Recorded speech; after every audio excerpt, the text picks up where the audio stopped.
Yesu ashimwe. Praise the Lord. Turabashuje mu izina rya Yesu. We greet you in the name of Jesus. Irya torero risanzwe New Life in Jesus. This is New Life in Jesus.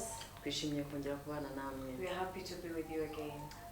Hari abagenzi banjye turi kumwe. We are with the other people here. Tumwe n'umushumba wanjye, with our pastor, John Jagi. Umushumba wa New Life in Jesus. Is the pastor of New Life. Kumwe na Ntwari Jonathan. We are with Ntwari Jonathan. Shuti Nikita. And Shuti Nikita. Nanjye Mutesi Rita. And Mutesi Rita. Imana ibahe umugisha. God bless you. Turashima Imana ko umunsi ku wundi tubona mudukurikira kandi tubona turi kumwe namwe. We thank the Lord that we are together and that we are together every day. Turabasaba kujya musharinga inshuti zanyu. We request you to share with your friends. Mwadukurikira kuri Facebook ndetse you can follow us on Facebook ndetse na YouTube and even on YouTube. Imana ibahe umugisha. God bless you so much. Tugiye kwakira abaramyi. We are going to welcome the worship team. Nyuma y'abaramyi turakira ijambo ry'Imana. And after we are going to welcome the word of God. Thank you so much. Ana tuguhaye icyubahiro twongeye kugushima kubw'ubwiza bwawe. Ni wowe turamya kandi widuhimbaza, wowe dushyize hejuru kukura kwizerwa. Igitondo nk'iki ngiki tunejejwe no kuvuga kuri mwiza, tunejejwe no kuvuga ku rukundo rwawe. Wowe mukunzi mwiza, ni wowe iteka mwami, ducishwa bugufi ku birenge byawe, tukabasha kongera kukwegera, tukumva amagambo meza, amagambo y'ubugingo, kandi amagambo adutera kongera kuzamura mwami Imana ishimwe riturutse mu ndiba z'imitima yacu. Wowe twongeye kuvuga ngo ni mukunzi mwiza, niwe wadukunze tutakuzi, niwe watwihereje uratwegereza ku bw'ubuntu bwawe n'imbabazi. Natwe turaguhaye icyubahiro kubw'iki gitondo kuko urakwizerwa mwami Yesu. Haleluya. Uri mwiza Yesu. Haleluya.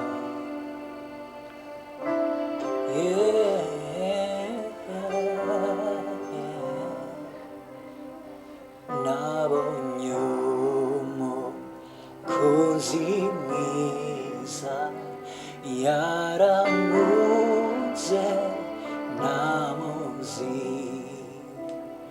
yafatishije umugozi arirwo rukundo rwe. Izo ngoyi ziwe, izo ngoyi zezane kuba kubimbata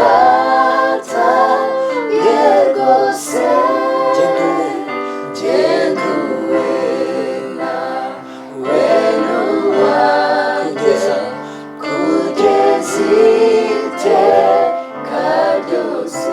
Genduwe nawe nuwanjye, genduwe nawe nuwanjye kugeza iteka ryose. Nabonye umukunzi, nabonye umukunzi mwiza kera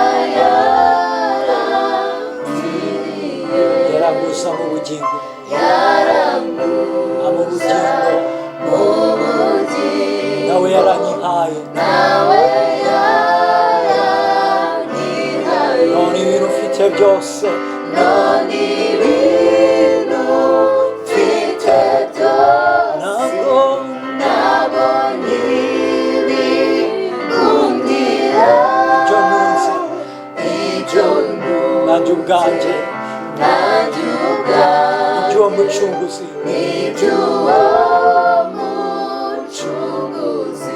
nabonye umukunzi, nabonye umukunzi mwiza, byose arabishoboye, ajya ndinda kaga kose, nzirijya mu ijuru, kumuhanga amaso,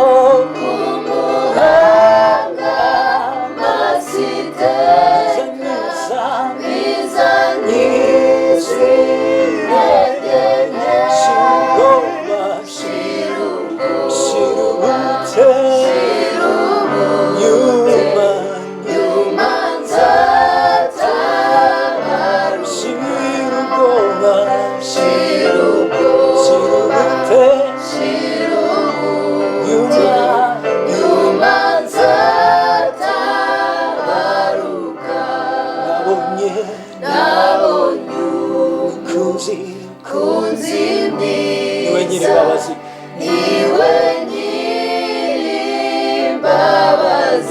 mujyanama wanjye niwe mujyanama wanjye mujyanama wanjye urundengera iteka niwe undengera iteka nakubaho nakubaho nanuru n'abadayimoni n'abadayimoni nabyo none nabisasa yazananya na Yesu yazananya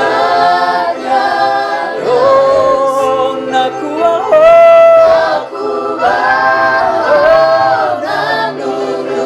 n'abadayimoni nabyo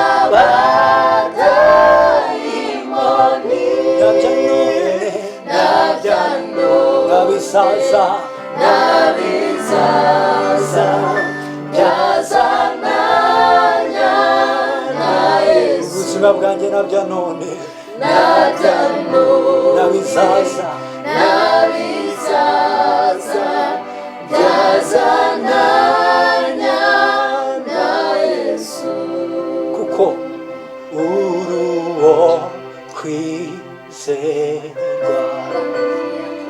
uruwo kwizerwa buri munsi buri saha uruwo kwizerwa uruwo kwizerwa Mwami Yesu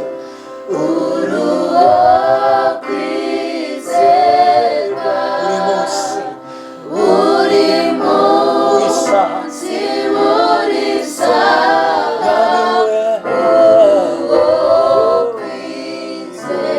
uruwo kwizerwa uruwo kwizerwa Mwami Yesu uruwo kwizerwa buri munsi buri munsi buri saha Hallelujah uruwo kwizerwa You are faithful Lord You are faithful, oh Lord. You are faithful You are faithful, oh Lord. every day Every day and every hour, you are faithful, oh Lord. every day Every day every hour and every You are faithful hour, Lord you are faithful,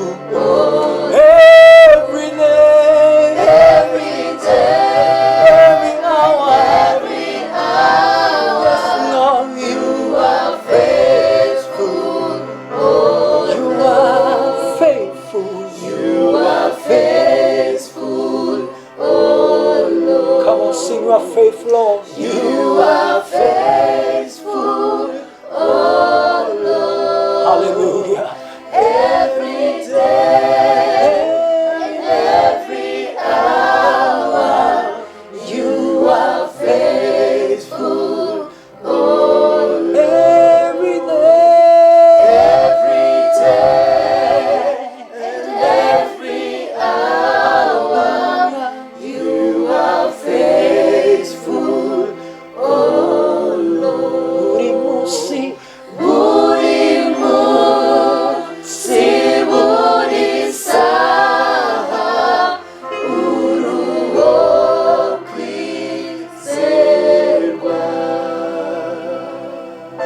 kila siku kila saa uaminifu wako kila siku Kila siku, kila saa, uaminifu wako. kila siku Kila siku, kila saa, oh, uaminifu wako. kila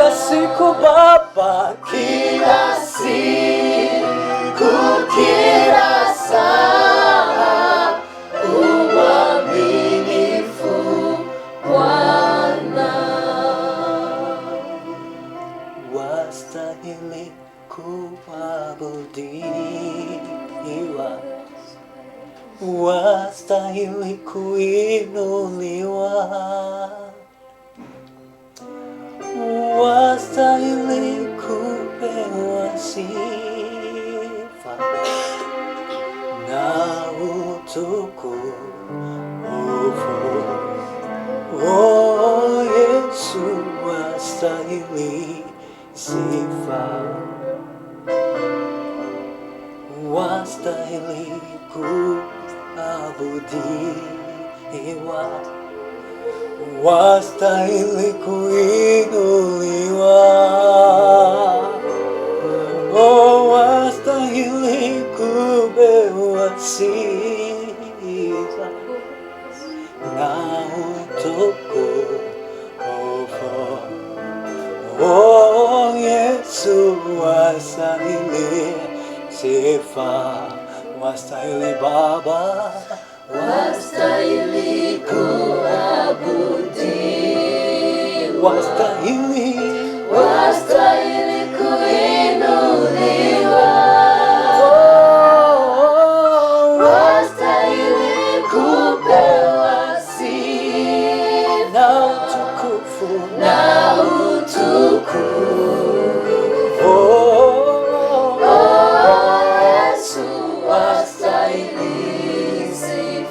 Sema tena, wastahili Baba, wastahili kuabudiwa,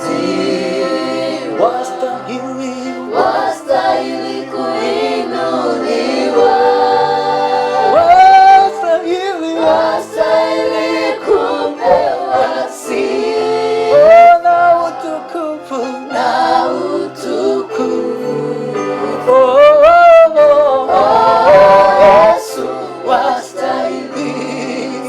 wewe unaweza, Wewe unaweza yote, wastahili kupewa sifa haleluya, na utukufu. oh Yesu, wastahili. wewe unaweza, Wewe unaweza yote, wastahili kupewa sifa haleluya, na utukufu. Yesu, wastahili sifa. wewe unaweza yote Baba, Wastahili kupewa sifa na utukufu, na utukufu. Yesu, wastahili sifa. wewe unaweza yote, Wewe unaweza yote, haleluya, wastahili kupewa sifa na utukufu, na utukufu. Yesu, wastahili sifa. tuwachuairo Mwami, we give you glory, we worship your holy name, you are worthy to be exalted. We give you glory, Father, and we worship you. In Jesus' name we pray. Amen. tujye kwakira umushumba wacu. We are going to welcome our pastor. Welcome, Pastor. Amen, amen. Thank you very much. Amen. Murakoze cyane. We are happy to be back again Turishimye cyane kongera kugaruka to preach the word of God. kubwiriza ubutumwa bw'Imana. Today is a great day. Uyu munsi ni umunsi mwiza. We bless the Lord for this day. Turashima Imana kubw'uyu munsi. Thank you, the leader of the service, Wakoze umuyobozi with the w'amateraniro interpreter. hamwe n'umusemuzi we. Thus I appreciate our brother Jonathan, Turashima n'umuvandimwe Jonathan even for the great work he's doing. kubw'umurimo mwiza ari gukora. Amen. amen. Now, today we want to share the word of God. Uyu munsi rero tugiye kuvuga ijambo The ry'Imana. message today is more about how God would want to send a message through your life. Ubutumwa bw'uyu munsi buravuga ukuntu Imana igiye kukoherereza ubutumwa. God would want to send a statement. God would want to talk something. Hari ikintu Imana igiye kuvuga, hari ikintu Imana ishaka kuvuga. There is something God would want to record on earth, but He wants to do it through your life. Hari ikintu Imana ishaka kwandikisha hano kuri ino si, ariko iraza kubikora binyuze mu buzima bwawe. God would want to send a message through your life. That's the topic of our message today. Imana igiye kohereza ubutumwa bunyure muri wowe. God, who is the creator of all, Imana muremyi wa byose, the creator of everything, umuremyi w'ijuru n'isi, He is supreme. niyo iri hejuru ya byose, He is mighty. niyo ikomeye, He is the life giver. niyo itanga ubuzima. He is a God who gives also possibilities in our lives. Niyo Imana itanga ibishoboka byose mu buzima bwacu. Things are not easy, but God is the one who makes them to be possible. Ibintu ntabwo biba byoroshye, ariko Imana ituma ibyo bintu bishoboka.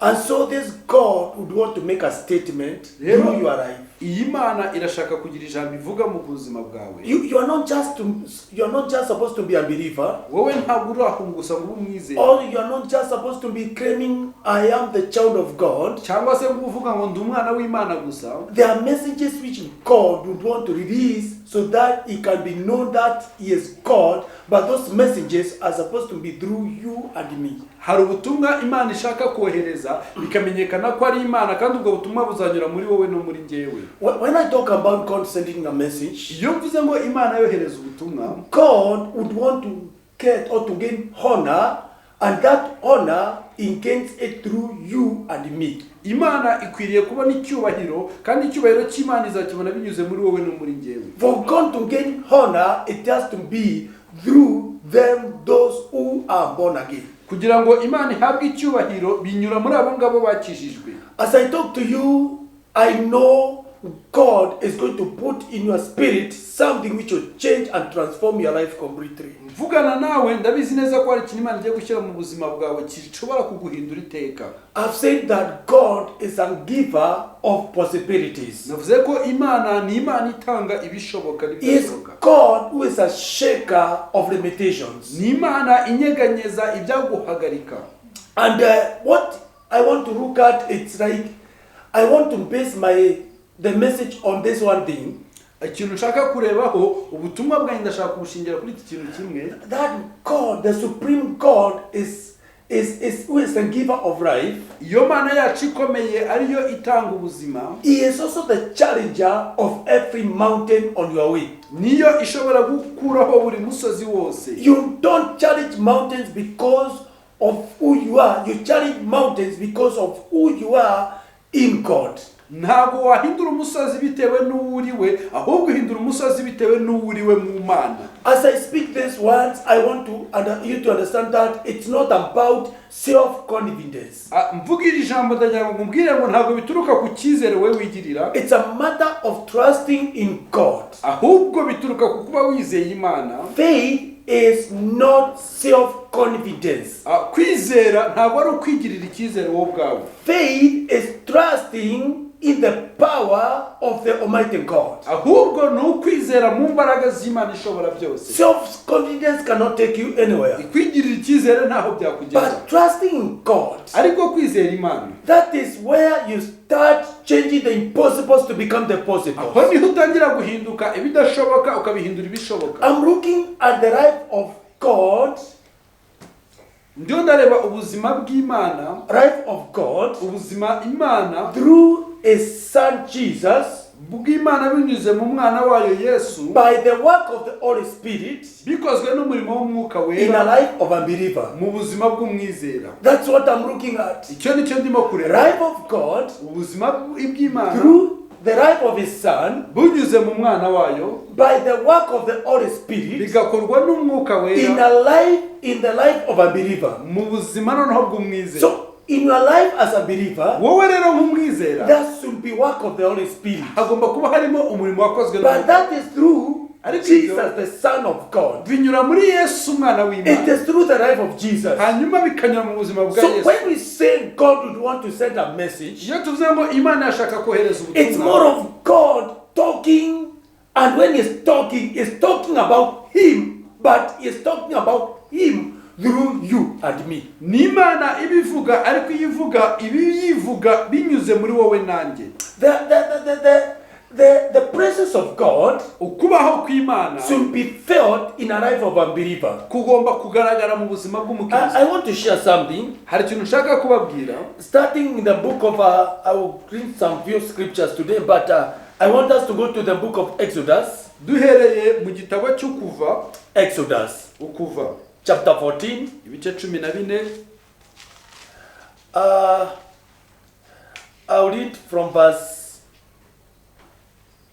I'll read from verse 27. Turasoma duhereye ku murongo wa 27. Exodus, okay, let's start from verse 23. Ukuva ibice 14 duhereye ku murongo wa 23. The Bible says, Bibiliya iravuga in verse 23, murongo wa 23. and the Egyptians pursued and went after them into the midst of the sea, all Pharaoh's horses, his chariots, and his horsemen. Abanyagiputa barabakurikira, amafarashi ya Farawo yose n'amagare ye n'abahetswe n'amafarashi be bijya mu nyanja hagati bibakurikiye. If you look at verse 22, we can see the way God is creating way, or the way God has separated the waters of Red Sea. Turebye ku murongo wa 22 nuko Imana yaremye inzira itandukanyije amazi yo ku nyanja itukura. The Red Sea is no longer Red Sea. Now it's a way, a road created in the Red Sea. Inyanja itukura ntabwo kiri inyanja itukura, ahubwo ni inzira yatunganyijwe. What was water before? Byari amazi mbere, And deep waters amazi has maremare, now changed to be a dry ground. ubu byabaye ubutaka bwumutse. And the waters which were supposed to be flowing, Rero amazi yakaba yatemba, they are now making walls on both sides. ubu niyo yakoze urukuta rw'impande zombi.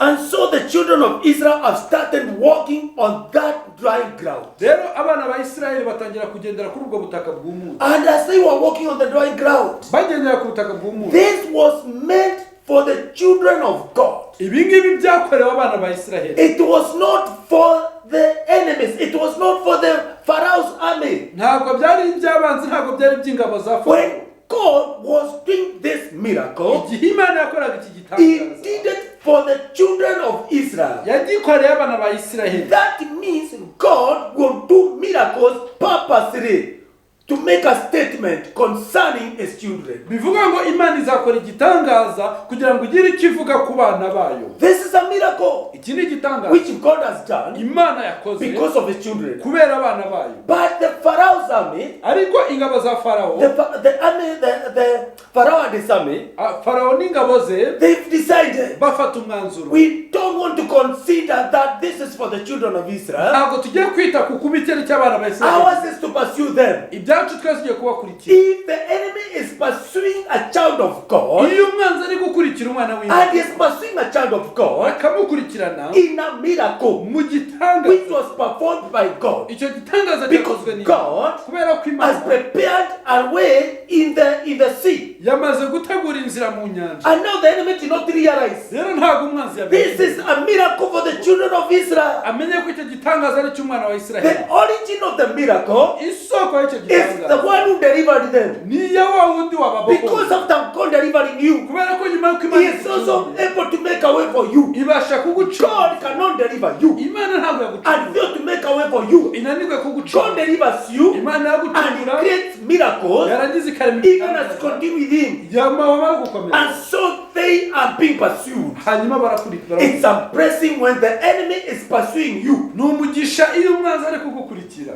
through the miracle binyuze muri icyo which God has gitangaza performed. icyo Imana yagukoreye. Listen to me. Nyumva neza, Let God do a miracle. reka Imana ikore Then igitangaza, after that miracle, hanyuma nyuma y'icyo let the gitangaza devil do the mistake. Satani araza Because devil will keep on doing mistakes. kubera ko Satani akomeza Pursuing the children of God, akurikira abana b'Imana, and God kandi Imana has already performed a miracle. yamaze gukora igitangaza. There is no way Nta that the butumwa enemy can be able to defeat you umwanzi ashobora in kugutsinda the miracle mu from our gitangaza Father. cyaturutse baturutse If God has done a miracle niba Imana yakoze and devil tried to attack you through that miracle, Satani akagerageza I want to assure you one thing. ndashaka kubwira ikintu The one who has done a wowe miracle, wundi wakoze he is igitangaza able to arashobora continue with you. gukomezanya nawe And so what do we see? rero nicyo In tubona verse 24, umurongo wa 24 now it came to pass in the morning, ngo mu gicuku cya nyuma in the morning watch, mu gicuku cya nyuma that the Lord looked down upon the army of the Egyptians ngo Uwiteka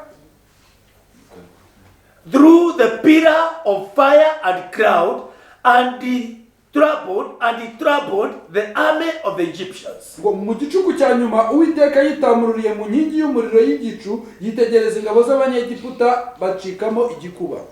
The army Ingabo which has horses, zifite they are amafarasi being troubled. zirahangayika Why? Because God kubera ko has Imana decided yafashe umwanzuro now to focus ubu ngubu on what the igiye enemy is doing. ku by'umwanzi ari gukora. Let me tell you, Reka mbabwire God is able Imana to irashoboye handle gukemura them, those who are pursuing you. abo ngabo To be bagukurikira. pursued is not a problem. Gukurikirwa nta The kibazo. basic thing Ikintu is to cy'ingenzi know ni ukumenya God yuko Imana has an eye ifite ijisho that can see me, rishobora and kundeba it can also see who is running after me. kandi rikareba n'uri The kunkurikira. Bible says Bibiri iravuga ngo that in verse 25, umurongo wa 25 that he took off their chariot wheels, so that they drove them with difficulty.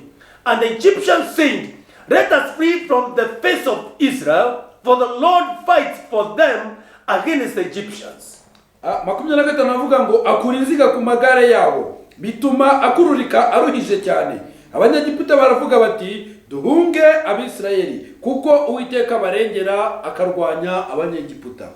Hallelujah. Now what I see here, Icyo mbona hano the Lord God Almighty, Imana yacu ishobora He byose is in heaven, iri mu ijuru but He has power ariko ifite to imbaraga do things zo gukora ibintu in His own way. mu nzira zayo. What is happening? Biri kugenda When those who are pursuing the children of Israel, igihe babandi bari bakurikiye when they were almost getting them, bahabura gato ngo they knew now bari babizi they can't go far. ubu ngubu But I want to tell you, even if enemy seems to be so close to you, nubwo umwanzi asa there is something I know. hari ikintu kimwe God Imana is not so close to you, but is with you. ntabwo yikwegereye ahubwo The enemy might be close to you, umwanzi arasa nk'uri hafi but yawe God ariko Imana is with you. iri kumwe So what nawe. is happening? Rero ni iki kiri kubaho? The Lord God Almighty, Imana ishobora He started working. itangira gukora. How did He work? Ni gute The ikora? Bible says Bibiri iravuga ngo that God, Imana He took off the chariot wheels. ngo ikura inziga ku magare The yawe. chariots were depending on the wheels. Ayo magare yagenderaga ku I nzi. mean, the Pharaoh army Ingabo za Farawo was using the chariots, zari zo zikoresha and amagare. the chariots Hano were magare depending on the wheels. yarashingiye ku mapine cyangwa ku nzi. Now the wheels, Rero ayo mapine they have been removed. aza I gukurwa. don't see God coming from heaven, Narizi ntabwo Imana but what is happening? ikiri He kubaho. is supreme God. Ni Imana He is a ihamye. mighty Ni God. Imana ikomeye. Whenever He is, Yeah. even when He is in heaven, Nubwo He yabizi. is able Niyo to ashoboye handle your situation. kugira ngo ibashe What is happening? The wheels have been removed. amapine. Now it was difficult to drive the chariots. Ubu biragoye gutwara. They want to continue. Bashaka But I want to say this. ariko ndashaka There is no continuity. nta gukomeza. They said we are going to pursue them. Ngo tugiye kuba But there is no continuity. ariko nta I gukomeza. want to say this. Ndashaka kubabwira When they realized igihe bari it is not possible to continue, yuko bidashoboka ko bakomeza. they made a conversion. Hari ikintu What did they say? bavuze gute? They said, and the Egyptians said, Abanyegiputa baravuga ngo let us flee from the face of Israel. ngo reka duhunge Abisiraheli. Let us flee Ngo reka duhunge. from the face of Israel. Duhunge Abisiraheli. Why do we flee? Kubera iki duhunga? For the Lord fights for them against the Egyptians. Kuko Uwiteka ari The kubarwanira. Lord is fighting for them. Uwiteka ari The kubarwanira. Lord is working for them. Uwiteka ari The kubarwanira. Lord is there to stand for them. Uwiteka ahagararanye We want to continue pursuing them. turashaka gukomeza But they have come to realize ariko baza the gusa Lord Uwiteka is fighting for the children of Israel. ari kubarwanirira. The Lord is fighting. Uwiteka The Lord is working for the children of Israel. This is a message ubu ni ubutumwa which the Egyptians have now started putting across. ngo abanyegiputa batangiye kuba That the Lord is fighting yuko for Uwiteka the children of Israel. So we have no option. rero nta bundi We are not going to pursue them. ntabwo tujye kuba We want to free from them turashaka kubaho because the enemy kubera ko is the one to free from you. niwe ugiye Now what are they doing? niki bagiye Let us free. reka duhunge It was too late for them bari bari because they wanted to free. kubera ko bashaka When they had already put them miracle which God had created for the children of Israel. ariko bari barangije kujya mu gitangaza Imana yakoreye abana ba So Isirayeli. the time they're trying to free, Rero igihe bagerageza guhunga, the Lord Uwiteka wanted to tell them, ashaka kubabwira, I want to say to you, ashaka kubabwira, I am God. Ndima. I am above all. Ndi hejuru ya And byose. what did God do? Ni iki Imana yakoze? And God, then that's verse 26. Aho ni ku murongo wa 26. Then the Lord said to Moses, Uwiteka abwira Mose ati, stretch out your hand over the sea, rambura ukuboko hejuru y'inyanja, that the waters may come back amazi asubireyo upon the ajye Egyptians, ku banyegiputa on their chariots and on their horsemen. no ku magare yabo. God has given Moses instructions. Imana iha Mose amategeko. These people, the Pharaoh army is trying to free now. Imana irabwira ngo aba bagabo b'ingabo za Farawo bagiye guhunga. But God is telling Moses, Ariko Imana ibwira Moses, stretch your hand rambura ukuboko towards the sea. And when you stretch your hand, nurambura ukuboko there will be a miracle. haraza kuba Then igitangaza. those who have been pursuing you, babandi bagukurikirana because you declared kubera ko watu that the Egyptians we see today, abanyegiputa we shall not see them again. ntabwo tuzongera This is the time now iki ni cyo to gihe make that to happen. cyo gutuma ibyo bibaho. God will give you something which you state. Imana yaza kuguha ikintu, And when you state it, hanyuma nuza God will give you a way of making it happen. Imana yaza gutuma icyo Because kintu Moses said, kubera ko amaso the yavuze Egyptians you see today, abanyegiputa you shall not see them again. ntabwo uzongera kubabona. And what is happening? God is telling Moses, Imana ibwira Mose, you said it with your mouth, wabivugishije now with your hand. rero ku kuboko kwawe, Because mouth is confession, kubera ko umuntu hand is action. ukuboko kugakora, Mouth confess, umuntu uratura, mouth is saying, kuba umuntu but the uratura, hand is not saying. ariko ukuboko The hand is the action. ukuboko kurakora. Because faith Kubera ko is not kwizera faith when you only talk. ntabwo ari ukwizera It is kuvuga, faith when you put it into action. ahubwo ni ukwizera ushyira mu bikorwa. What is he doing? Nicyo agiye gukora. Moses, Mose stretch your hand rambura ukuboko upon the sea, hejuru y'isi, around now the waters, hanyuma bemerera to start flowing, kongera so gutemba that the kugira Egyptians, ngo abanyegiputa the Pharaoh army, ingabo za and the Farawo horsemen, ndetse with their chariots namwe and their n'abanyagiputa horses, ndetse they are n'abantu not going to escape. bataza gucika. That is what God is doing. Icyo ni cyo Imana igiye gukora. Because He's God. And that's what I'm saying. God would want to do something in your life. Niyo bavuga ngo Imana igiye gukora ikintu, It is not a good life. ntabwo ari ubuzima To live a life, kubaho ubuzima you don't have a message udafite ubutumwa from God buturutse ku Mana concerning bigana how great He is. kuko Imana God would want to put across a message. Imana ashaka kuza. I pray as you hear this message, Ndasenga ngo may you tell God, ubwire Imana, God, I want you to put across a message. Imana ndashaka kuvuga Send ubutumwa. a message.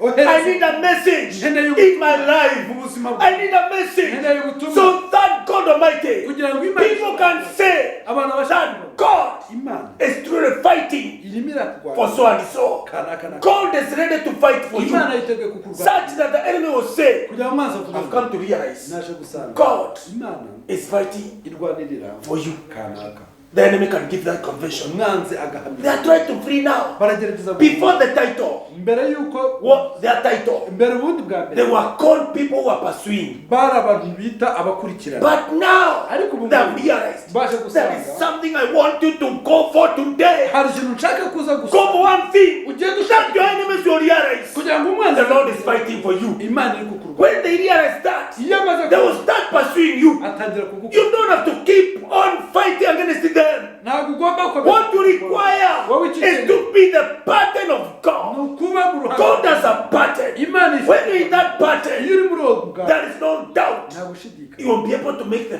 enemies ubasha gutuma abanzi who are pursuing you bagukurikirana to free from you. baguhunga. God would want you to have a testimony Imana yashaka ko ugira ubuhamya of how He made the things happen. bw'ukuntu yatuma ibintu bibaho, And you have to rely on that testimony. hanyuma ugashinga kuri ubwo. This is what God did. Ukavuga ngo ibi ni I mean, the time has come. igihe cyageze, Child of God, let Mwana the w'Imana. enemies submit to you. Let them bow down before you. umwanzi akwikubita imbere. There should be the marks of the presence of God in your life. Hagomba kuba hari ikimenyetso cyo Let there be marks reka habe of ibimenyetso the presence of cyo God. kugarwaho kw'Imana. Listen to me. Nyumva neza. You may be having so many other marks. ushobora kuba ufite ibindi bimenyetso, Marks of how demons are attacking you. ibimenyetso by'ukuntu atari Marks of how devil has been working against you.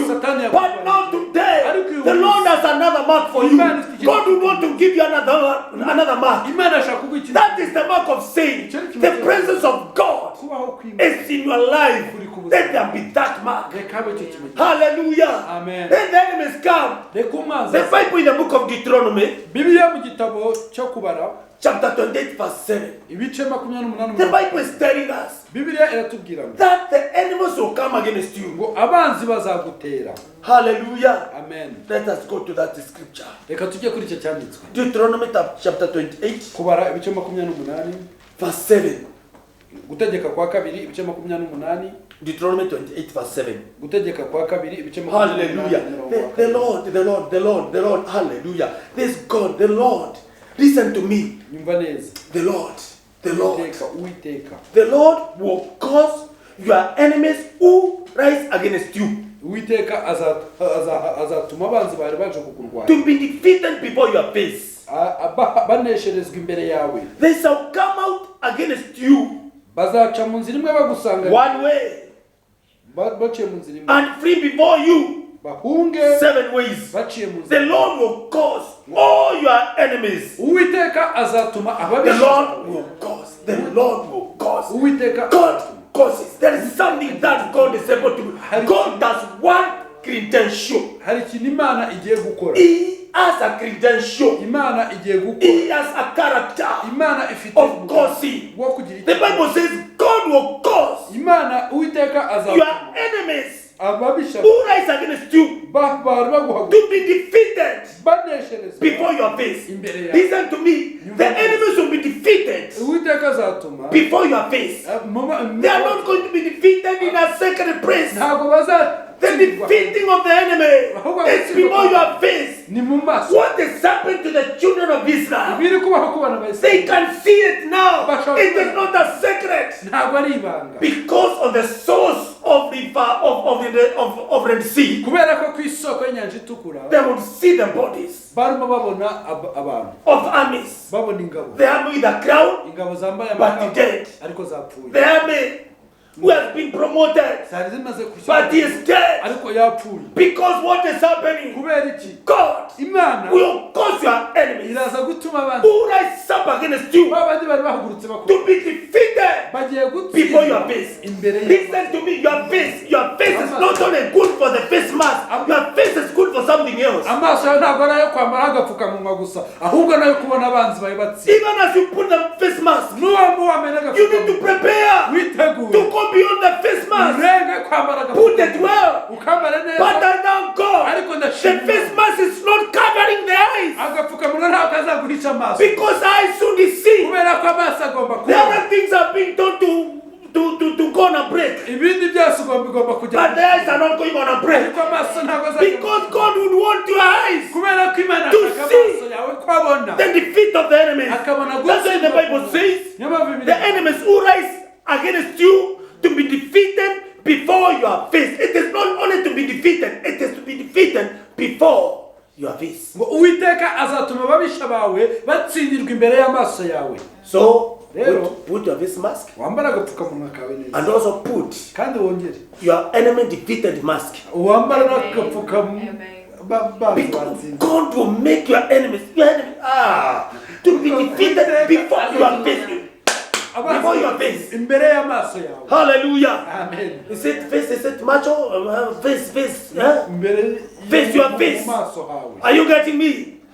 And the Bible says, Bibiliya iravuga ngo they shall come out against you baje kukurwanya one way. baze mu When nzira coming out against you, nibaze baje it will be one way. bazaca mu nzira imwe But ariko they will flee bazahuka before you baguhunga 7 ways. bagendeye mu nzira imwe. That is Deuteronomy chapter 28 verse 7 is talking about the 7 ways which the enemies will be free. uko no gutegeka kwa kabiri ibice 28 wa karindwi havuga ukuntu abanzi bazahunga They shall be scattered. bazahunga 7 ways. mu nzira ndwi. Why? Because God kubera ko Imana is taking the powers of kingdom of darkness. irimo iranyeganyeza imbaraga z'ubwami. Listen to me. You need to go beyond the limitation of the gates. ugomba kurenga ibi byari biguhagaritse.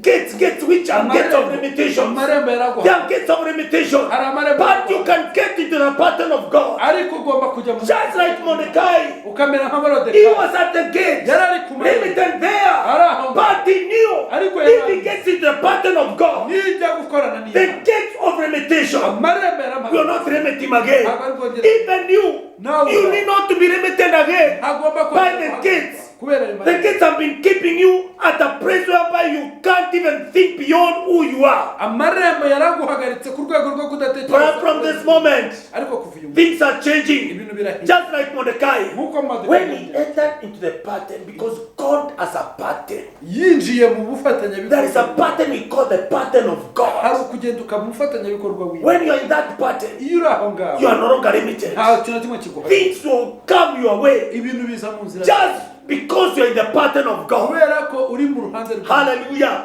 And from today, can you share with me? I'm shaking the gates of limitation. uvuge ngo ndi kunyeganyeza amarembo I'm shaking them. ndi How do you kuyanyeganyeza shake them? ni gute yanyeganyeza Coming into the pattern of God. uraza ugafatanya Leave n'Imana your pattern. ukava mu mwanya Leave the gate pattern. ukava ku Leave what other people are doing. ukava ku by'abandi That is the pattern of God. hari ugufatanya n'Imana Hallelujah. Amen. You know, I'm happy because I know the way God is working. ndabizi ndanezerewe ko And I'm emphasizing on one thing. kandi ndi kwita ko God would want to send a message Imana igiye kohereza ubutumwa in your life. mu buzima bwawe There is a message to be sent in your life. hari ubutumwa Such that them, those who are pursuing you, kugira ngo niba bamukurikiye they will say, bazavuga we have come to realize twaje gusanga God Imana is fighting iri for the children of Israel. kurwanira abana God is fighting Imana for the children of New Life in Jesus. abana banyura God is fighting Imana iri for kurwanira the children abana of New Life in Jesus Kenya banyura chapter. in Jesus Because you have also New Life in Jesus, another one in Kenya. God is also fighting for them. Imana iri kubarwanira God is fighting for you. Imana iri If you can be able to watch over this program, niba uri kureba God is fighting for you. Imana iri But kubarwanira it requires you to get into the pattern of God. ariko biragusaba How do you get into the pattern of ni God? gute ufatanya There are n'Imana things you go for. hari ibintu ushakisha Hallelujah.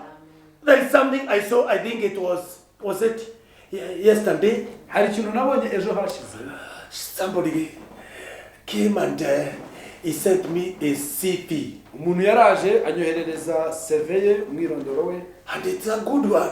yari CV It was a CV with a photo yari CV iriho amafoto and all the credentials are put down there. ndetse n'ibindi byose I looked at it slowly. ndayireba And I looked at what he has been doing. Because CV is all about performance. kubera ko CV bivuga ibyo umuntu yakoze It's all about what you've been able to accomplish. iba igaragaza ibyo wabashije But one thing I liked, ariko ikintu kimwe na after all these things he has written, nyuma y'ibyo byose yari yanditse down there, hasi before you cross it, mbere y'uko there is something he has written. hari ikintu yari yanditse My referees. yarenze ngo abantu Referees. About- Referee is somebody you can refer to. abantu ushobora kushakiraho cyangwa se wabazaho amakuru Referee. Referee is somebody who can give more testimony concerning what is written there. nk'abatangabuhamya umuntu wavuga byanjye byinshi kuri njyewe Like now, if I say I studied maybe in America or in wherever, the referee can be able to give that assurance, whatever which is written there, it is true. urugero nk'uvuze ngo nize muri Amerika uwo muntu nshyiraho ni wa muntu ushobora kuvuga ati ibyo yanditse aho ngaho ni ukuri So, a CV, rero muri CV you write everything wandika buri kintu cyose as per your achievements. nk'uko wabashe kubigeraho But down there, ariko hasi you have to have a referee uba ugomba kuba ufite who umuntu can say ushaka kuvuga what is written there, ibyanditswe hariya it is true. ni ukuri So I looked at the CV, rero ndeba CV and down there, hasi I saw you and put 3 referees. nsanga yashyizeho abantu batatu Their contacts hariho and their positions. ndetse n'imyanya yabo This one is my referee, uyu nguyu niwe is a managing director ni directeur of a certain company. wa company This runaka. other one, Uyu so there were 3 of them. rero bari batatu But I like one thing. nakunzeho ikintu kimwe He is not the referee. ntabwo ari abahamya gusa The owner of the CV nyiri CV we is not the referee. ntabwo ari we Referee has to be another person. umuhamya agomba kuba undi muntu Him, we is to work agomba and arakora accomplish those things. ndetse akagera kuri ibyo He has to achieve the we things. agomba kugira ibyo So that after achieving, kugira ngo nyuma yo kubigeraho somebody undi muntu will be called. azahamagara Whatever we see, uvuga ngo ibyo is it twabonye true or not? ni ukuri cyangwa si ukuri. And I want to tell you, ndashaka kubabwira for you to enter into the pattern of God, kugira ngo ujye gufatanya you need to have an achievement. ukeneye kugira There are things you need to do. Listen to me. You can't go to withdraw money if you have not deposited. ntabwo wabikuza amafaranga utaveje Assurance of withdrawal is depositing. kugira ngo mbashe kujya kubikuza nuko warabikije Confidence of withdrawal kugira ngo ubashe kugira is depositing. nuko warabikije You deposit, urabitsa you can withdraw. hanyuma ukajya If you don't deposit, nutabitsa you can't go to withdraw. ntabwo wabikuza You plant, uratera you harvest. kugira ngo You can't uzasarure harvest ntabwo if you wasarura never planted. utarateye So for your CV, rero kuri it's to talk of the things ivuga ibintu you've gone through. wanyuzemo But I want to say this, as a child of God, nk'umwana you need to come to a level ukeneye kugera whereby you have a spiritual CV. aho ufite CV yo mu mwuka Things you accomplish in the spirit. ibintu wakoze mu buryo bw'umwuka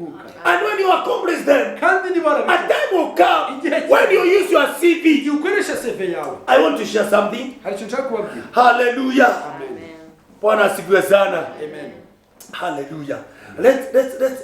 Let's look in the book of Isaiah.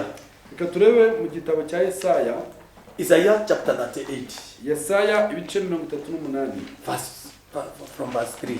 bereye ku murongo wa 3 Isaiah chapter 38. Yesaya 38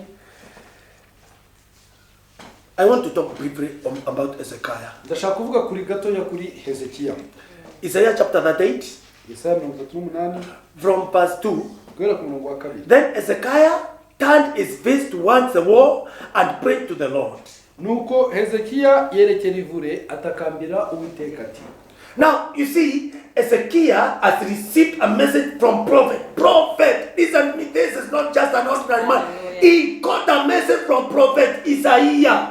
nuko Hezekiya yaramaze kwakira ubutumwa buturutse ku muhanuzi ni umuhanuzi witwa Yesaya And what Isaiah was saying was not a dream, it was a reality. kandi ibyo Yesaya yavugaga ntabwo zari inzozi kwari ukuri And so, Isaiah has told Ezekiah, nuko rero Yesaya abwira Hezekiya plan yourself, itegure put your house in order, tunganya ibyo because you are not going to recover kubera ko ntabwo from uzakira this disease. ntabwo uzakira You are going to die. ugiye gupfa That was the message. ubwo bwari ubutumwa And after he was given that nyuma yo message, guhabwa ubwo butumwa he took the message. afata ubwo And he knew it's not a joke. we kandi yarazi ko atari imikino But one thing he did, ariko ikintu when he was given the message, ahawe ubwo the butumwa Bible says, Bibiliya iravuga verse 3, umurongo wa 3 and he said, aravuga ati this is Hezekiah now, he has turned his face towards the wall and he prayed to the Lord. uyu ni Hezekiya wahindukiye akareba ivure arangije abwira Uwiteka Is Hezekiah Hezekiya did not argue with Isaiah. we ntacyo yigeze aburana na He did Yesaya not start fighting ntabwo yigeze with utangira Isaiah. na Yesaya He did not tell Isaiah, ntabwo yigeze abwira Yesaya Isaiah, Yes, sir. can we cancel that message? Listen to me. He did not say we are going to cancel the message. ntabwo yavuze ngo dukureho ubwo butumwa Because Isaiah was not somebody to cancel the message. kubera ko Yesaya so yari bukureho He was just a we messenger. yari intumwa gusa So Ezekiel, rero Hezekiya he turned his face towards the wall. yahindukiye And when he turned his face towards the Amaze wall, guhindukira what did he do? niki yakoze He said to God, yabwiye Uwiteka remember now, ngo oh Uwiteka Lord, ndakwingiye it did not start by doing many other things. ntabwo yatangiye gukora ibindi bindi Imagine, it's funny because actually, if it was us today, we should have started we start with repenting. iyo biratangaje aza kuba ari twebwe muri nomwe twagatangiye twihana We start with repentance tugatangira twihana so that God can hear us. kugira ngo Imana itwumve But what Hezekiah did, ariko icyo he Hezekiya yakoze started we by yatangiye telling God, abwira God, Uwiteka you sent prophet Isaiah. I got the message, yes, but I've come back to you now. God, this business is not me, you, and Isaiah. ntabwo ibari hagati yanjye nawe na Yesaya It is business between me and you. ahubwo ni hagati There is a yanjye time nawe. you go to God as God and you. hari igihe ujya ku Mana hagati yawe n'Imana You don't require even another person. ntabwo ukeneye You don't look for your leaders. ntabwo ugira You don't look for your pastor. ntabwo uri umupasiteri You wawe don't look for anybody. You go to God as God. And that is the most important thing. kandi icyo ni cyo kintu cy'ingenzi When you go to God iyo ugiye ku Mana as God, nk'Imana when you go to God You get- and you tell Him, God have come to you. Mana ndaje. I see Hezekiah Ndabona saying, God, abwira Imana. I got the message. Mana ubutumwa But before the message, ariko mbere I have a CV. hari 7 mfite. This is my Iyi CV. niyo 7. That's why I want to remind you Niba mushaka kuvuga. about my CV. Akwibutsa 7 yanjye. And he told God, Abwira Imana. God, Mana remember now. ibuka. Hallelujah. Amen. Not remember tomorrow. Ntabwo ari ukuvuga. Remember now. Ubu ngubu ibuka. Before what Isaiah told me is implemented, Mbere yuko ibyo Yesaya I want to remind you now. Don't remember now. Uwiteka ibuka. Oh Lord, Oh, I pray. ndasenga. Remember now, oh Lord, I pray. Ndakwinginze Uwiteka. Now how I've walked before you in truth. Wibuke uyu munsi wibuke uko nagenderaga mu by'ukuri. Imagine what a message. Reminding God. Kwibutsa Imana. God, Mana. you have sent a message. Wohereje. But I want to tell you, Ariko ndashaka kukubwira. not just a message now. How I want to tell you Ndashaka kukubwira. the way I've been carrying myself. Wibuke ukuntu The Isaiah you sent, Yesaya wohereje. he did not know me. Ntabwo yaranze. He does not have my CV. Ntabwo afite CV. He is just a messenger. Mani ntumwa. But me, Ariko I know my CV. Njyewe nzi CV. That's why he told him, Niyo mpamvu nakuvuga. God, remember now. Remember now. The way I walked before you. Ibuka uko nagenderaga imbere Your yawe. walk with God Kugenda imbere y'Imana. matters a lot. Ni ibintu Your byinshi. confidence is not in anything else. Ntabwo ugomba kugira It icyizere kindi is kintu. in your walk with Ahubwo God. ugomba kukigirira. Start walking with God. Iyo ugendana. Don't just be an ordinary person. Ntabwo uba uri umuntu usa. Be a walker with God. Ahubwo uba uri umuntu Walk with n'Imana. God, young lady. Young man, walk with God. Musore Wherever you are, walk with God. aho uri hose gendana. When you walk with God, Iyo ugendanye at n'Imana. time when there will be a bad message, Igihe hazaza ubutumwa. you can be able to change it. Ushobora The kubutumwa. message was, Ubutumwa bwawe. Ezekiel, you're going to die. Hezekiya ugiye. But Ezekiah Ariko has Hezekiya gone to God. yagiye ku Remember, Mana. Arangije remember. arayibuka. Do you have anything you can remind Ese God? ufite ikintu wakwibutsa Imana? Do you have anything? Hari ikintu In ufite? these days of COVID-19, Muri iyi minsi ya I think one of COVID-19. the things to confuse this spirit of COVID-19, Ndatekereza ko ikintu cyo gucanga uyu mwuka wa they COVID. want to confuse this demon of virus. Uburyo bwo guhangana n'iyi dini. And wherever it came from, may God help us to overcome it Kandi now. aho yaturutse ariho hose Imana They dushobora. want to overcome this spirit. Uburyo bwo You gutsinda. need to have a CV. Ukeneye kuba ufite CV. Because with the CV, Kubera ko niba ufite you CV, can tell God, wabwira Imana. God, Mana, remember ibuka. how I've walked with you. Ibuka uko nagendanye nawe. You can overcome the devil Gutsinda through the Satani. walk with God. Walk with God, young lady. Kugenda Young man, walk with God. Umusore muto agendana The n'Imana. person today Ikintu kigezweho uyu munsi. is not even sucking the trousers. Ntabwo ari ukumanura ipantaro. The person today is walking with God. Ezekiel was to die, but he remembered, I can go Avuga ngo nshobora and present my case hajyana ikibazo before God. Walk with God. Walk with God. Walk with God. I'm saying walk with God. kugendana n'Imana. He says, I walk before you Nagendeye imbere in yawe truth mu kuri and with a royal heart. ndetse n'umutima utunganye. Mu kuri With a royal heart. n'umutima I'll be loyal to you, God. naringutse. So when I call you, Rero nabwo you'll be loyal to me. nanjye ugomba kuba. Hallelujah. God honors those who honor him. Uwiteka yubaha abo ngabo bamwubaha. God honors those who honor him. Uwiteka yubaha abamwubaha. You can't go to God for honor if you don't give him honor. Ntabwo wajya ku Mana uyisaba kukubaha niba utarayubaha. Be loyal to God, Wowe tunganira Imana. and God will be loyal to you. Nayo He izagutunganira. says Iravuga ngo that I'll be loyal to you, God. nagendaga n'umutima utunganye. Hallelujah. I've walked with royalty, Ngo nagendaga ntunganye. and I've done what is good in your sight. Kandi gakora Hallelujah. In the sight of God. Imbere Do what is good. Do what is good. good. Do what is good. Now, you know what I'm trying to say? Ezekiel is giving a CV. Arimo araha seveye Imana. He is there with God. Ari kumwe He is n'Imana. telling God Arimo arabwira Imana. of how he is. Arimo arabwira God, I've been walking with you. Imana nagendanye nawe. I've been with a royal heart to serve you, and I've been walking with you in truth. Imana nakoze ibitunganye kandi nakoze iby'ukuri. And I've done what is good in your sight. Ndetse nakoze ibyiza imbere yawe. And he wept bitterly. Arangije arara. And verse 4 says, and the word of the Lord came to Isaiah saying, Umurongo wa kane avuga ngo maze ijambo ry'Uwiteka. hallelujah. The same Isaiah who did Yesaya. not know the CV of Ezekiel. Wa wundi utari uzi seveye. God Almighty Imana He has already heard Ezekiel. imaze kumva And hezekiya the message again now ubutumwa araburondera has to come to Ezekiel. bugaruka kuri hezekiya Go tell Ezekiel, imana ibwira hezekiya thus says the Lord, ngo uwiteka the aravuga God of David, ngo imana your father. sogokuru wawe You know, before the message was from the Lord. mbere ubutumwa bwari buturutse But when you present your CV, ariko iyo umaze you're kugaragara also connected to David. uragenda ugahuzwa na Thus says the Lord, uwiteka the aravuga God of David, imana ya sogokuru your father. iravuze iti Hallelujah. Amen. Now, can you see what is happening? When God reads your CV, iyo imana imaze gusoma seve it changes things. ihindura ibintu It is not, now this is the message of the Lord. ubu ntabwo ari ubutumwa Now there is something else. noneho hari God will tell you imana who you are connected to. izakubwira uhwanye nawe Thus says the Lord, niko uwiteka avuga the Lord, the God of David, imana ya dawidi your father. sogokuruza I've wawe heard your prayer. numvishe gusenga kwawe I've seen your tears. nabonye amarira Two things here. I've heard your prayer. numvishe gusenga My kwawe eyes have seen your tears.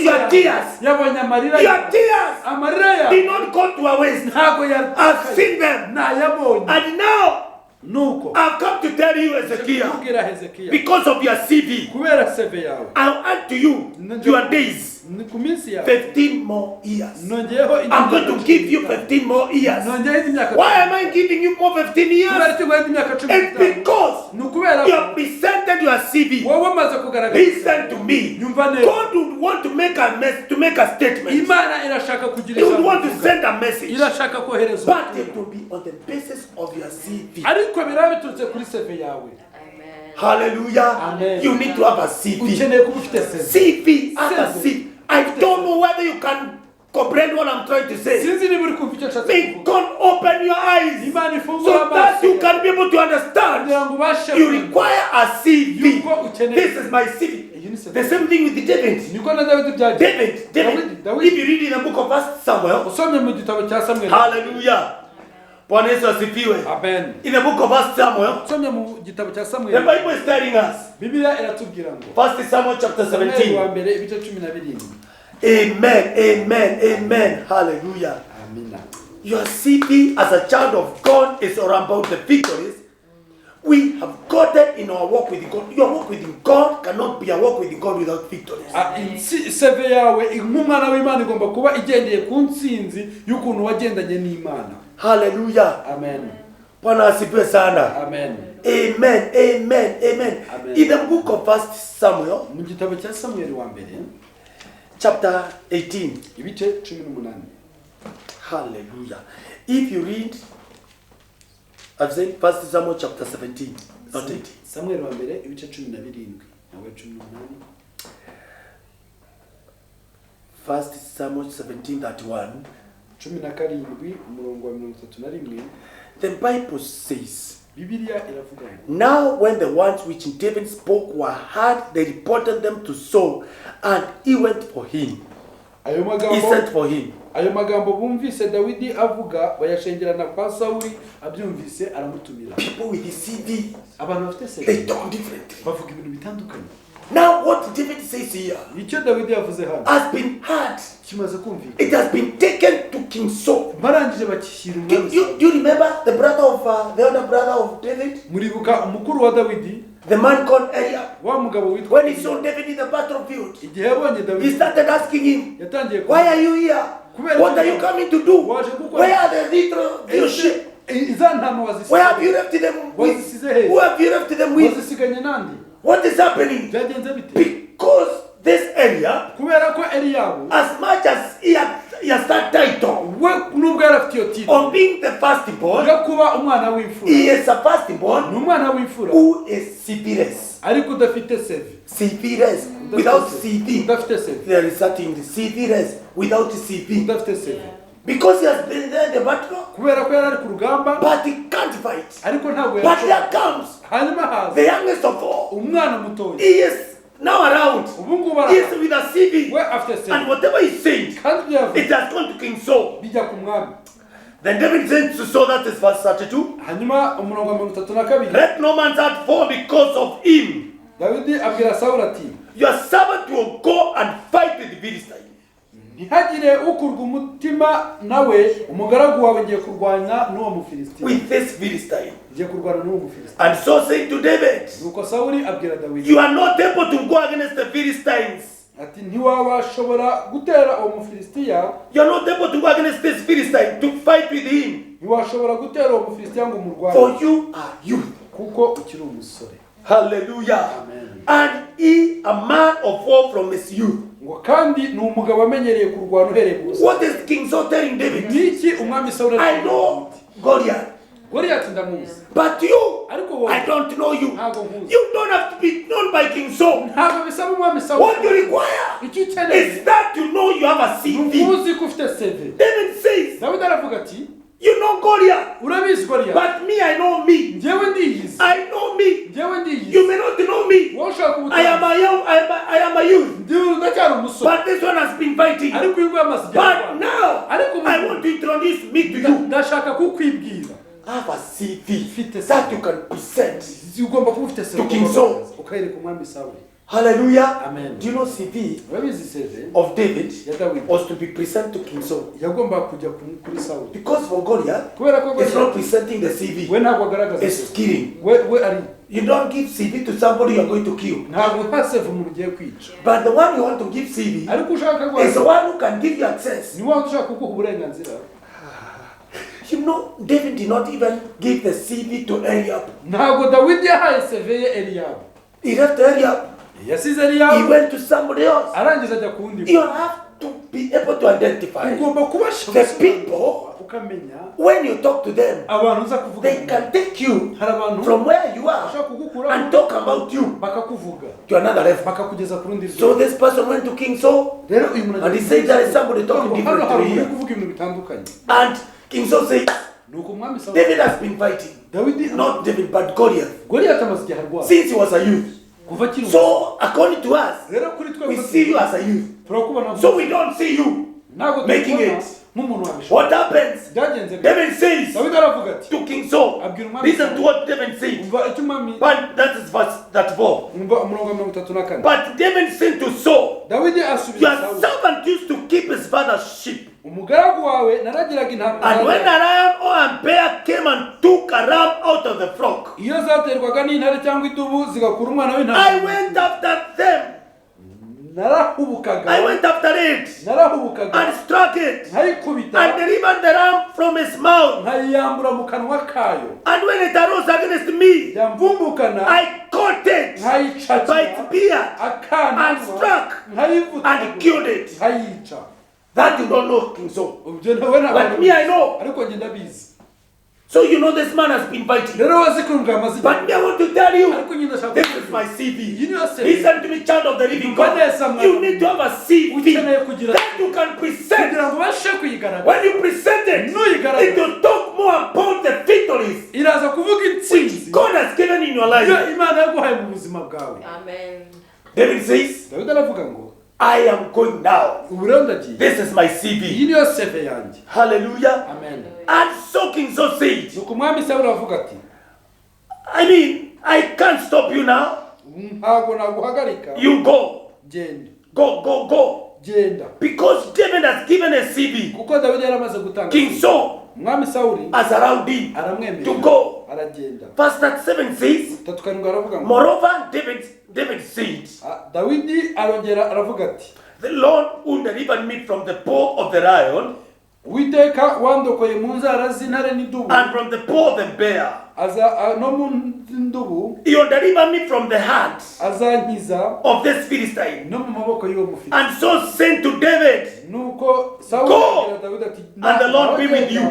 Uwiteka abane nawe. go, Ngaho genda, and the Lord be with you. Uwiteka abane nawe. Hallelujah. Amen. David Dawidi is going. aragiye. What is he making him to go? Niki kigiye gutuma agenda? He has presented a Kubera ko CV. yagaragaje CV. Do you see the CV of David? Urabona CV? Can you see? Urayibona? He has written, Yanditseho I've killed bear, I've killed lion, yuko yishe intare, I've killed bear, yuko yishe idubu, and now hanyuma I'm going also ubu to ndagiye kill this Philistine. ngiye kwica umufilisitiya. And verse 7 says, verse 37 says, Umurongo wa 33 moreover, David said, ngo Dawidi The Lord aravuga ati who who delivered me. uwiteka wanjye What is that?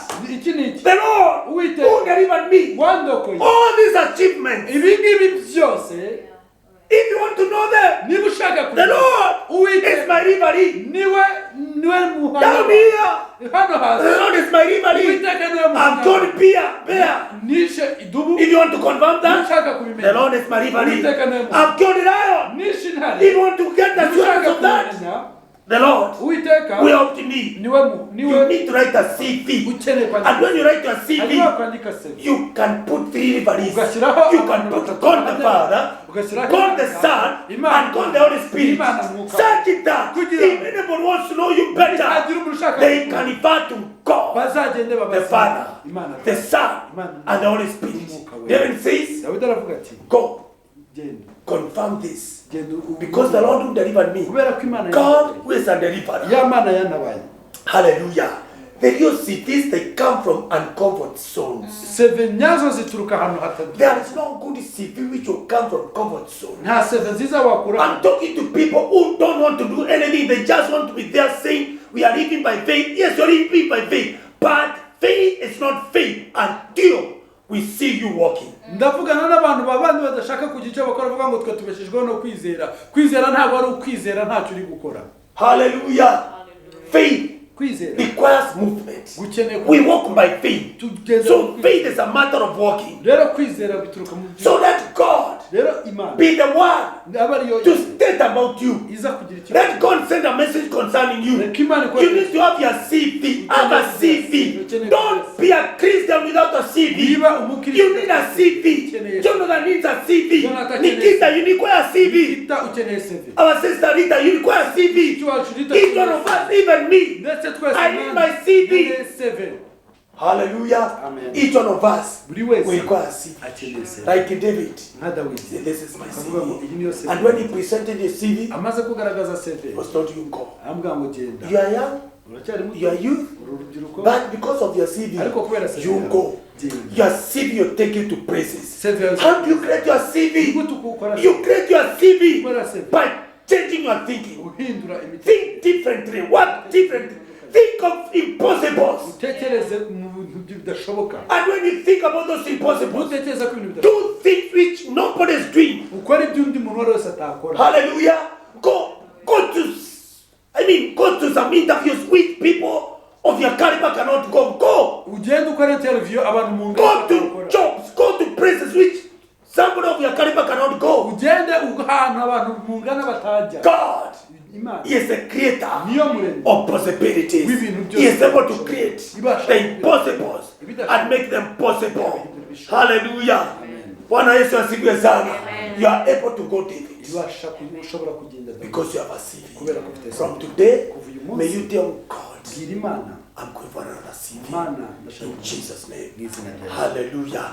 I want to pray with you. ndashaka And as I pray with you, kandi gusengera I pray that ndasenga ngo the one who have been pursuing you, wa wundi wagukurikiranaga kuva uyu they will munsi free from you. agiye kumenya The one who have been pursuing you, wa wundi wagukurikiranaga let them free from you today. reka aguhunge kuva The uyu munsi. army which has been fighting against you, ingabo zakurwanyaga they will not fight now. ntabwo zongera They will kukurwanya free. ntabwo zigiye guhunga Whoever who thinks he can put you down, uwatekerezaga ko yagushyira he hasi cannot put you down ntabwo yagushyira hasi because you are taking another advantage. kubera ko ugiye The gufata advantage of the kingdom, the advantage of the power urwego rw'imbaraga of the kingdom. imbaraga ziturutse mu bwami That's the advantage you are taking. ibyo ni byo ugiye From gukora. this moment, kuva aka in kanya the name of mu Jesus, izina rya Yesu wherever you are, aho I uri want to declare to you, ndashaka kwatura from this moment, kuva aka kanya don't be a Christian ntuzabwikirize without a Christian CV. udafite CV Hey, get your CV, get your CV,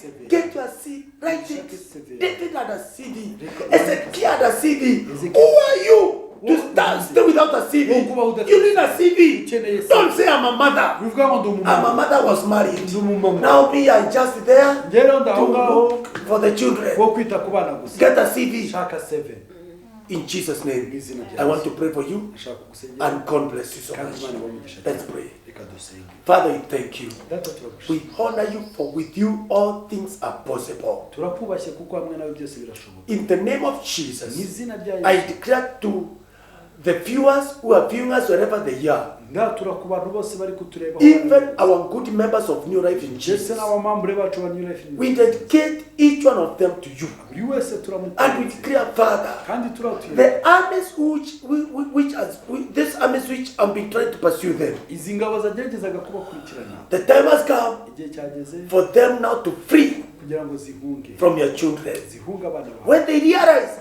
that God, yuko imana you are fighting uri kurwanirira for your children. abana bawe I declare from this moment, ndatura ku if you can hear me, niba ushobora allow the Lord now emerera to imana fight for you. Allow Him to send a message ase kohereza in your life because He's God. kubera ko ari Let the life of God reka ubuzima bw'imana through the life of His Son binyuze mu buzima bw'umwana wayo by the work of the Holy Spirit bigakorwa n'imbaraga z'umwuka wera be in your life from this moment. bibe mu buzima bwawe kuva In the name of mu Jesus. izina rya Yesu Father, we bless your name. data tuguhaye We declare your life turatura ngo ubuzima bwawe through the life of your Son ubuzima bwawe Jesus binyuze mu buzima bw'umwana by wa the Yesu work of the Holy Spirit kubw'umurimo w'umwuka in the wera life of each one of us mu now. buzima bwa buri umwe wese We want to thank you, Lord. turashaka We want kugushima to bless you. turashaka kuguha We acknowledge you are God. turahamya yuko In all the situation, you muri are buri God. kintu cyose Mighty and powerful imana God. ikomeye kandi We thank you, Lord. We turagushima honor you. turakubaha Let your message accomplish your will upon the lives of your reka people. ubutumwa bwawe bugaragaza ubushake bwawe ku buzima In bw'abantu Jesus' bawe. name we pray. mu izina rya Yesu dusenze Amen. Amen. God bless you so much. God bless you. Amen. Turashimira ijambo umushumba tugejejeho. We thank God for the word that the pastor delivered to us. Nukuri Pastor Imana ibahe umugisha. Pastor, God bless you so Umunsi much. ku wundi udushyira ku rundi rwego. You bless us every day. Yesu aduhe umugisha. God bless you so Kandi much. dushimye Imana kubw'ijambo. And we thank the Lord for the word of God. Hari akantu kanshimishije cyane. There's a thing that helped me a lot. Kuvuga tuve ku rwego tuba abafatanyabikorwa n'Imana. Let us move from one level and be the partners with God. N'abadukurikiye mwese, And for whoever is following us, reka tuba abafatanyabikorwa n'Imana. let us be the partners of God. Nituba abafatanyabikorwa n'Imana, If we be the partners of God, tuzaba turi abatsinzi. we are going to be victorious. Amen. Amen. Imana imuhe umugisha. God bless you so much. Ndashima Imana kubo turi kumwe. I thank the Lord for whoever we are with. Imana ibahe umugisha. God bless you so Amen. much. Ndashima Imana ku bantu bahora badufasha kugira ngo amashusho agere hanze, amajwi no kuri Imana ibahe umugisha. I thank the Lord for the technicians who always help us. God bless you so much. Mukozi Imana Jimmy Imana ibahe umugisha, Kayira God Imana bless ibahe you. umugisha, Ryan, God bless you. Jacques Imana ibahe umugisha. Jack, God bless Ni you. ukuri mukora akazi gakomeye cyane. You do a great job. Turashima Imana no kubwa worship team. We thank the Lord for worship team. Imana ibahe umugisha. God bless you. Namwe mudukurikiye mwese. And whoever who is following Imana us. ibahe umugisha. God bless Abari you. muri Kenya turabakunda cyane. And those who are in Kenya, we love you so Kandi much. turabakumbuye. And we miss you. Imana ibahe umugisha kandi ikomeze ibarinde. God bless you and keep protecting Murakoze you. cyane. Thank you so Amahoro much. y'Imana abane namwe. May the peace of the Lord be with you. Amen.